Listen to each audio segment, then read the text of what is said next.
तो क्या है सीबीएसई का क्लास 9 के साइंस सब्जेक्ट के लिए सिलेबस। साइंस में भी बायो का जो सिलेबस है वो आज इस वीडियो में मैं बताने वाला हूं आपको। तो अगर आप अभी क्लास 8 में एग्जाम देकर क्लास 9 में एंटर कर चुके हैं तो ये वीडियो बच्चों आपके लिए है। मेरा नाम राघवेंद्र सिंह है और आपका स्वागत करता हूं संकल्प भारत फाउंडेशन यूट्यूब प्लेटफॉर्म पे। साल भर हम आपको क्लास 9 का फुल सिलेबस पढ़ाएंगे, बस आपको हमारे साथ डेडिकेटेड होकर पढ़ना है, क्योंकि अब आपके पढ़ाई का लेवल बढ़ने वाला है। अब आपको पहले से ज़्यादा मेहनत करनी है, ज़्यादा एफर्ट लगाने हैं, तब जाकर 9th में अच्छे मार्क्स मिलेंगे। तो चलिए आपको मैं फोकस करता हूं कि बायो का क्या सिलेबस है जो आपको पढ़ना है। आपको मैं ले चलता हूं सीबीएसई के करिकुलम सिलेबस पे, है ना। तो यहाँ आप देख पा रहे हैं ये सीबीएसई की ऑफिशियल वेबसाइट से निकाला हुआ सिलेबस है 24-25 एकेडमिक ईयर का, क्योंकि आपका जो एकेडमिक ईयर है वो 24-25 है। तो क्या रहने वाला है 9th में सिलेबस, तो आइए देखते हैं। तो आपके एनसीईआरटी की जो टेक्स्ट बुक है उसमें जितने भी चैप्टर हैं उनको यूनिट में डिवाइड किया गया है। तो क्लास 9 पे अगर साइंस के सारे चैप्टर को देखें तो यूनिट 1, 2, 3, 4 यानी 4 यूनिट में डिवाइड किया गया है।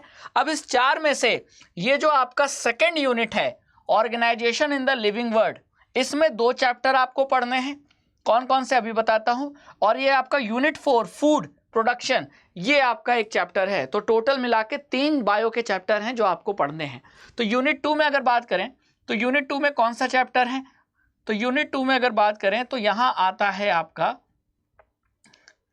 Unit 2 organisation in the living world. इसमें आपको सेल के बारे में पढ़ना है। ये चैप्टर है बेसिक यूनिट ऑफ लाइफ, ठीक है।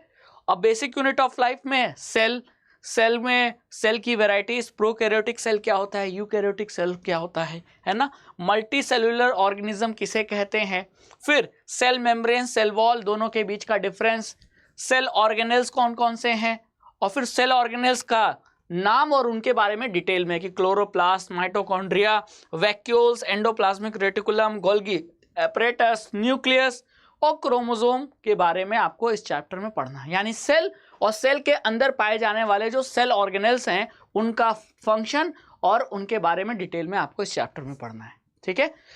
क्योंकि हमारी बॉडी सेल से ही बनी होती है, तो बिना सेल को पढ़े हम आगे कुछ और अपने बॉडी के बारे में नहीं पढ़ सकते हैं, ठीक है बच्चों। चलिए फिर इस यूनिट में जो दूसरा चैप्टर है वो है टिश्यू, है ना।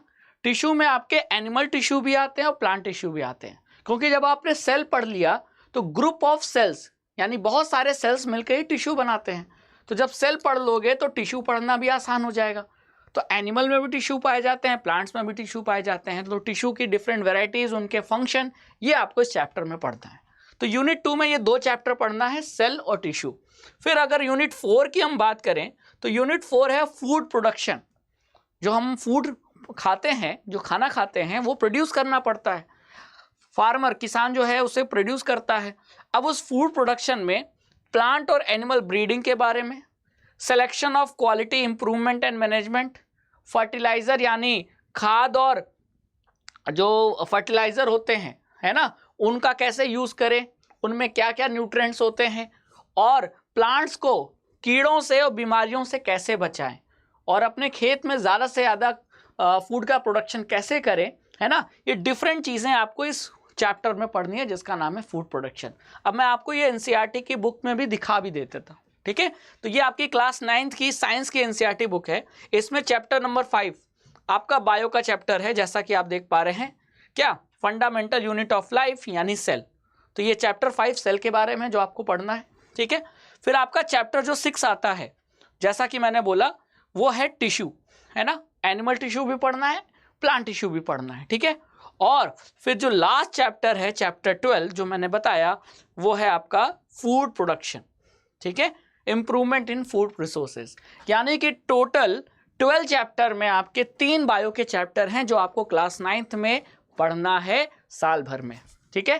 तो 3 बायो के हो गए, 5 आपके फिजिक्स के हैं और बाकी बचे हुए केमिस्ट्री के हैं। और इस तरीके से ओवरऑल ये साइंस का सिलेबस बनता है।